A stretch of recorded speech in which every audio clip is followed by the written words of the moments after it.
All right, and we're back for the first Cow Corner of 2020. Cozzy, been a couple of weeks off, but it's good to be back talking cricket, mate. Yeah, of course, and it's always nice to be back. Yeah, you have your Christmas holiday, normally pretty big, so it's good to get back on the track.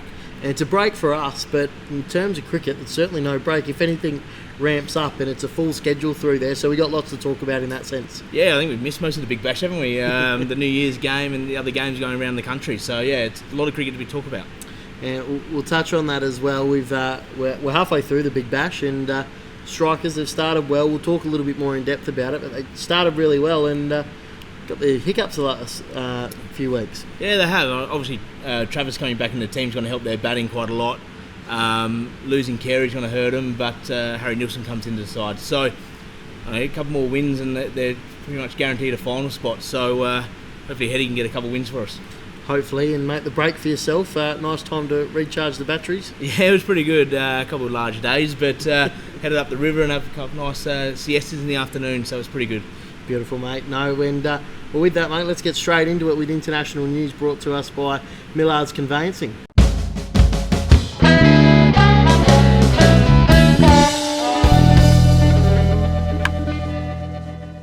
Right, mate, we've missed the two Test matches, the end of the Australian summer for the men's in terms of playing games in Australia, and fair to say we thought leading into it we're going to get a really exciting series from New Zealand and an Australian whitewash once again. Yeah, it was pretty disappointing to be fair. The Aussie summer's been fantastic for Australia, 5-zip, but yeah, for spectators it's been pretty boring. I thought New Zealand may show a bit more fight, but obviously Australia at the moment are a world-class team. Yeah, it was just pretty boring to be fair. You could strip it really. You'd write the book and give it to them the next day. So it's pretty boring.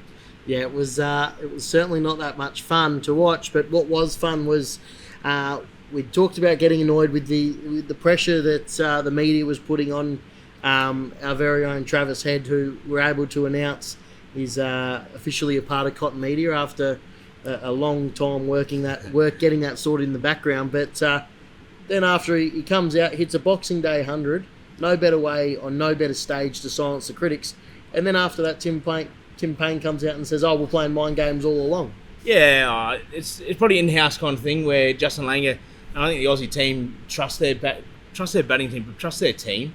And like we said before, media have to sell newspapers or TV needs to sell viewers. But Travis is a fantastic player. We talked about his average, his first 15 games, and just backed it up on the biggest stage in Australian Day. So Boxing Day's fantastic. Well, he's helped that average a little bit as well. I think he's got it up to about 43, 44 now, and it's probably obviously going back and watching Travis a long time, and you would have played a lot of cricket with him at the Redbacks and seeing him come through and develop. But sitting back and watching, it's probably the most patient and the most reserved innings we've seen Travis play. He's known for his flowing drives and likes to score freely, but he showed that he's a great Test batsman and can bat some serious time. Yeah, for sure. Everyone's got to understand he's 24. He's really young, and it's going to take time for him to get that patience. The way he batted was fantastic. He's tightened up his defence. He looks like he could bat for days now. So hopefully that just kick starts. Hopefully he doesn't get more goes. Hopefully the top order keep doing what they do, and he can just save Australia when we need to. But it'd be nice to see him climb the ladder and maybe get to sort of in front of Wadey would be nice. Get him at 5, and then never know what happens in the future. Yeah, hopefully if he can bat like that, he's got a very long test future, and hopefully that's the blueprint now for him to follow as well. But we talk about that. He's not in the ODI team that fly out to India today. Yeah. We go over to India now for a series, and then South Africa of the limited overs games. But I think he's still, over the last 2 or 3 years as a stat that's come out, he's still our 5th best batsman in ODI cricket. Do you think he should be playing in that ODI team? Yeah, it's a tough one. Obviously, Lavashay's got that spot, and he hasn't played a lot of one-day cricket, so I think they want to have a look at him potentially maybe moving forward. But yeah, Hetty's a fantastic one-day cricketer. He's so destructive when he plays. It's a bit like Ferg. Ferg's sort of got a couple of games here and there and never really cemented that spot. I know Ferg got injured, but the way Ferg's playing now, there's no reason why he couldn't play T20 cricket for Australia. So hopefully Hetty does get another chance and to cement his spot in that one-day team. But yeah, he should be on the plane at least. I would think, yeah. I'd think so, but he gets the chance to prove himself in the limited overs format now, coming back to the strikers. So with that, let's talk all the latest first class news.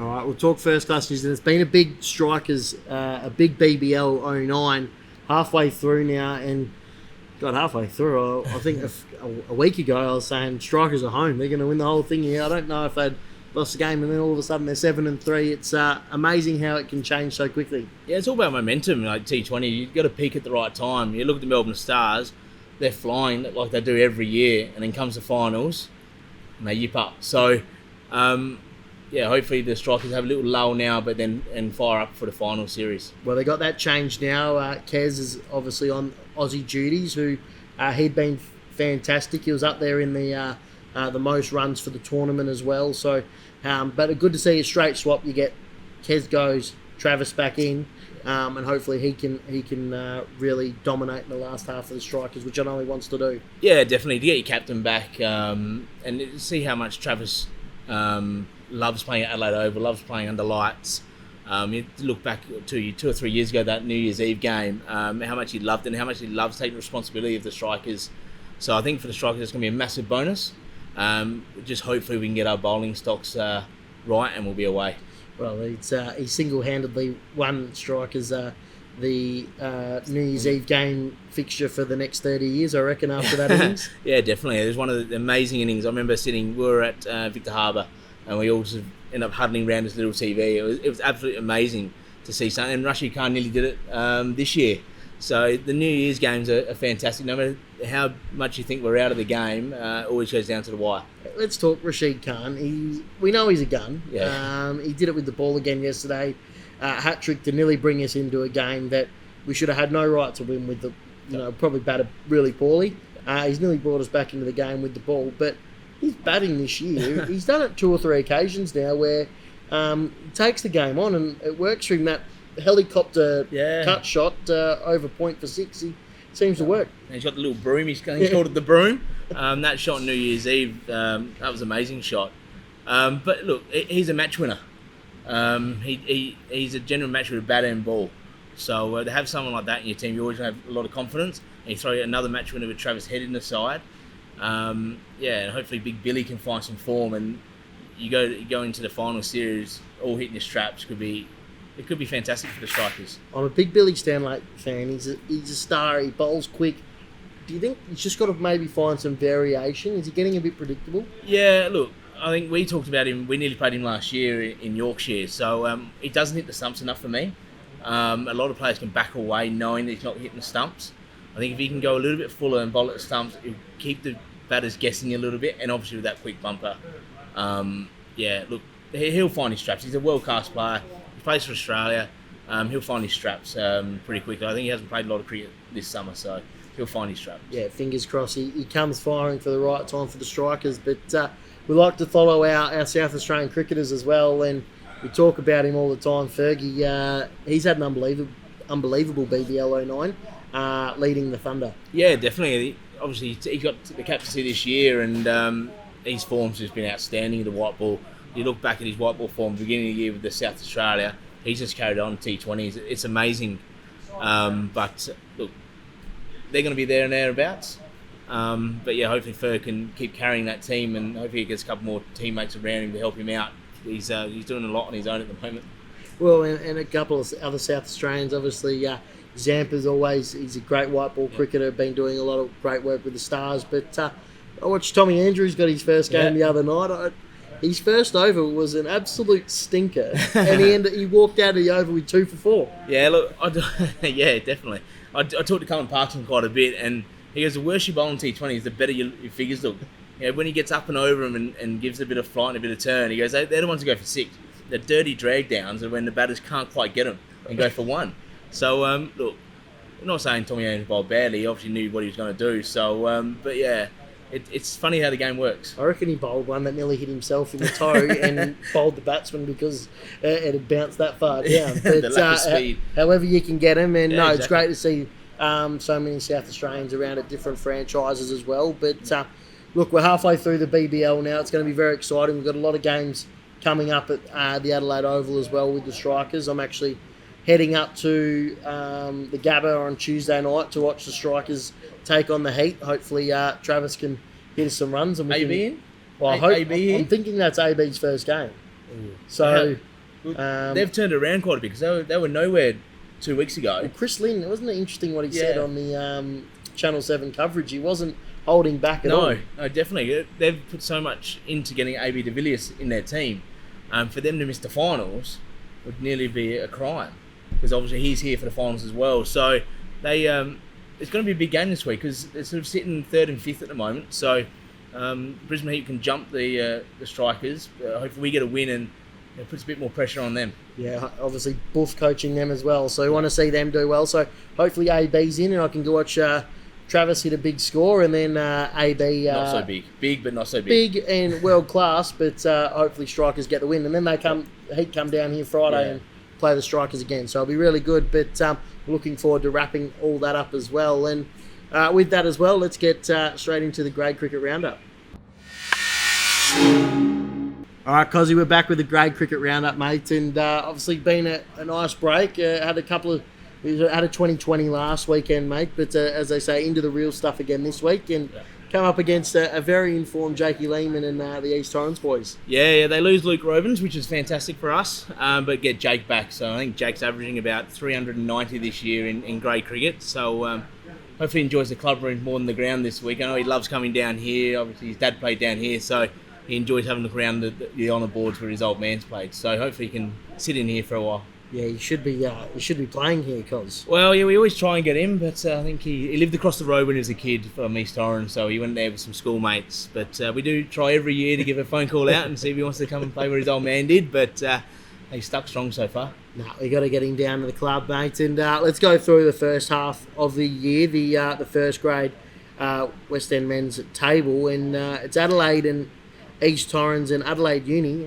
all on top of the table playing some really good cricket for the first half of the year. Yeah, definitely. They're probably the three best teams in the comp at the moment, and you probably throw Kensington in the mix. Tady's got Adelaide playing some really good cricket. They're quite aggressive, and they've got some really good talented young. They're quite young. They're young cricketers. You look at Patrick Page, Pengelly brothers. There's some fantastic cricketers at Adelaide. East Torrens, obviously with Jake having a fantastic year. Mikey Cramner going well. Tom Lace, the overseas. Adelaide Uni, Cisco, Kerber, Wackham. So there's some very good cricketers in them three teams. So very handy. Rightly so, they should be at the top of the table.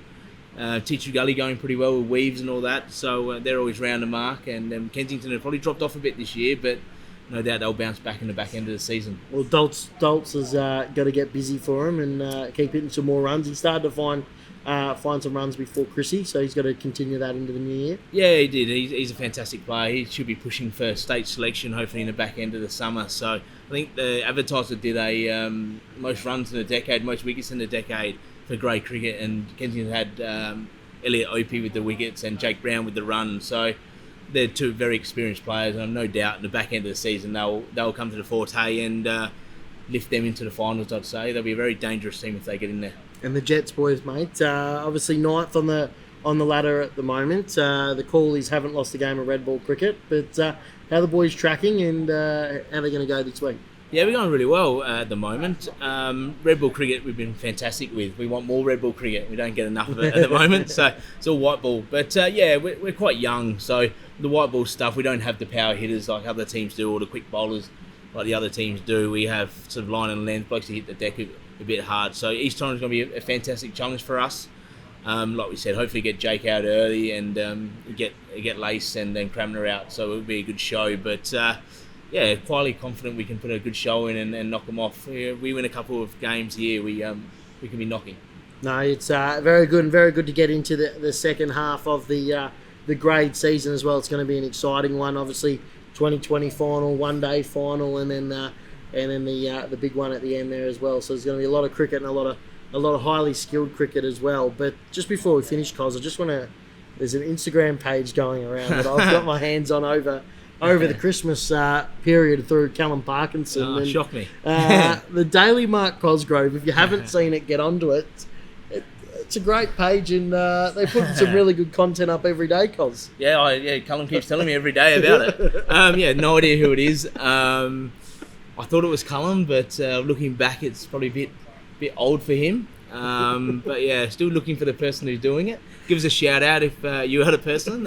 I'll share some more photos with you. So it's good fun. It's lighthearted. There's nothing too bad about it. So it's good fun. Oh, my favourite's the one of they got photos of you bowling the best batsman out, and they've got Smith, Labuschagne, Williamson, Coley. Coley. I think it was one in every country. The best batter in every country. I've just knocked them over. I think it was one of me in the jet ski and knocked them over. So yeah, it's good fun. I do enjoy it. It is good fun. We sit on the couch and you just hear Parky giggling to himself. You go, all right, Instagram. Oh yeah, that's quite funny. Yeah. So no doubt that soon there'll be a Cullen Parkinson fan page pop up. No doubt soon. So we might have to make one ourselves. Correct. I've got some good photos at the moment. So see how we go. I bet. But just before we finish, we'll get the Ace Country Player of the Week. We got the Ace Country Cricketer of the Week, thanks to Ace Cricket, Fricky and the team up there. They're into teas as well now, so jump onto their website. They've got obviously Cam Boyce and Cam Gannon, who are playing for the Heat and the Renegades respectively. Not as good as RTs. RTs are flying out the door. Fricky's bought one of these as well, and they are flying out the door. We've got a second batch coming in, Cos, so make sure you jump on the website and order those. Is that going to be 3 o'clock at Guzman's at Gawler? 3 a.m? Well, it's a half a sniff. Last time I didn't make it last time. I ended up celebrated a little bit too hard, didn't make it. You sold out, didn't you? Didn't have any to sell, did we? Yeah, correct. There was no point in me being there. But no, I'll tell you what, I've gone to a veteran of the game, and he's a bit of an know-it-all, and he can be a bit of a pain in the arse on the field. He's one of my teammates in Dale Redman. He's taken over as captain because there was about 6 of us that couldn't play, and he's taken over as captain and led from the front. We probably didn't have the best team in. We've let Malalar hit 225 in a one day, 40 overs game, which is big in our terms, especially at South Gawler. And I was watching the scores live, thought, we're not going to get this done here. We had to go at 8.5 and over for the last 12 overs, which you just can't do. You don't see that happen in country cricket. And Daz Redman, the fossil, has batted all the way through for a 95 knot to win us the game. Oh, beautiful. And get the 4 points, which were very much needed. And he still hasn't hit 100, A-grade 100 yet, Daz, and he's spewing on that. But he's carried the bat through the innings. Well, 2 for 20, and he's carried the bat through the innings to get us the win. And that's why this week he's going to get the Ace Country Cricketer of the Week. So couldn't get a 6 to win the game and get 100? He reckons he reckons his batting has only gotten better now because he's got a buggered wrist, so he can't hit the ball as powerful. So he has to milk him around. So I think he hit actually Jake Birchmore, who was a very good cricketer down at Woodville. Hit him for a couple of bombs and took him for a bit, but got the win for the boys. So the boys were up and about. I saw him later that night, and Daz certainly had a sore head on Sunday morning. But he gets the $25 thanks to Ace Cricket this week. Cos, thanks for joining us again, mates. It's always a pleasure to get in here. We're going to watch a lot of Strikers cricket over the next couple of days. We'll have a week off next week as I'm up in Brisbane putting the feet up and enjoying it up there, and then we'll be back the following week to give everyone a bit more Cow Corner action.